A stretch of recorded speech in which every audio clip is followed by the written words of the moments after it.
Assalamualaikum warahmatullahi wabarakatuh. Perkenalkan, nama saya Triadi Tiardiansyah dari semester 3A.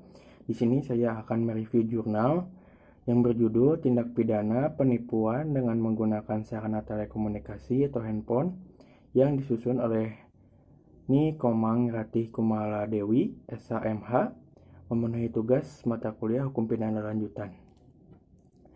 Teknologi informasi dan komunikasi saat ini sedang mengarah kepada konvergensi yang memudahkan kegiatan manusia sebagai pencipta, pengembang, dan pengguna teknologi itu sendiri. Di antara banyaknya manfaat dari perkembangan telekomunikasi, muncul sisi negatif dengan mulai berjamurannya kejahatan yang dilakukan dengan menggunakan sarana teknologi telekomunikasi, yaitu tindak pidana penipuan dengan menggunakan sarana telekomunikasi atau handphone. Perbuatan penipuan itu selalu ada, bahkan cenderung terus berkembang di dalam masyarakat. Perbuatan penipuan dapat menimbulkan rasa saling tidak percaya, akibatnya merusak tatanan kehidupan. Dengan munculnya berbagai jenis bentuk kejahatan membuat kita harus lebih berhati-hati atau waspada terhadap sesuatu yang dapat terjadi di luar pikiran kita. Kejahatan merupakan suatu nama atau cap yang diberikan oleh orang untuk menilai perbuatan-perbuatan tertentu sebagai perbuatan jahat. Dengan demikian, pelaku disebut sebagai penjahat. Munculnya kejahatan dengan menggunakan sarana telekomunikasi atau handphone juga disebabkan oleh sistem kependudukan kita yang kurang baik. Misalnya saja, seseorang dengan mudah membuat identitas Contohnya saja dalam registrasi pembelian kartu nomor handphone, orang dapat dengan mudah mengisi data identitas diri dengan tidak benar atau tidak sesuai dengan kartu tanda kependudukan. Hal inilah yang memudahkan terjadi tindak pidana penipuan dengan menggunakan sarana telekomunikasi atau handphone. Melihat dari sudut pandang ilmu hukum pidana, kejahatan adalah perbuatan yang melanggar norma-norma dalam undang-undang pidana, sehingga kejahatan dilihat sebagai konsep yuridis. Sedangkan menurut Kamus Hukum, istilah kejahatan disebut dengan crime.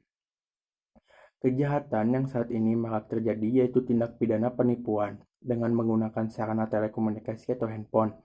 Misalnya saja pelaku kejahatan menggunakan handphone untuk mengirim pesan singkat atau disebut dengan SMS yang berisikan tentang sebuah informasi bahwa si pemilik nomor yang di SMS oleh pelaku kejahatan memenangkan suatu undian berhadiah berupa mobil, sepeda motor, dan lain-lain. Setelah itu, pelaku kejahatan akan meminta dikirimkan sejumlah uang untuk menebus hadiah.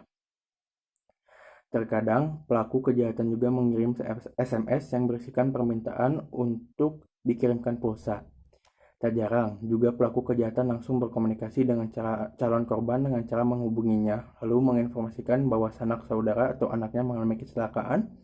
Karena tidak memiliki uang untuk memberi pertolongan pertama, maka keluarga diminta mengirimkan sejumlah uang ke rekening pelaku kejahatan. Sedangkan penipuan berdasarkan KUHP yaitu pasal 378 yang berbunyi barang siapa dengan maksud untuk menguntungkan diri sendiri atau orang lain secara melawan hukum dengan memakai nama palsu atau martabat atau hudagening palsu dengan tipu muslihat ataupun rangkaian kebohongan, menggerakkan orang lain untuk menyerahkan sesuatu kepadanya atau supaya memberi utang maupun penghapusan piutang, diancam karena penipuan dengan pidana penjara paling lama 4 tahun. Demikian materi yang bisa saya sampaikan. Mohon maaf bila ada kesalahan dan kekurangan. Wassalamualaikum warahmatullahi wabarakatuh.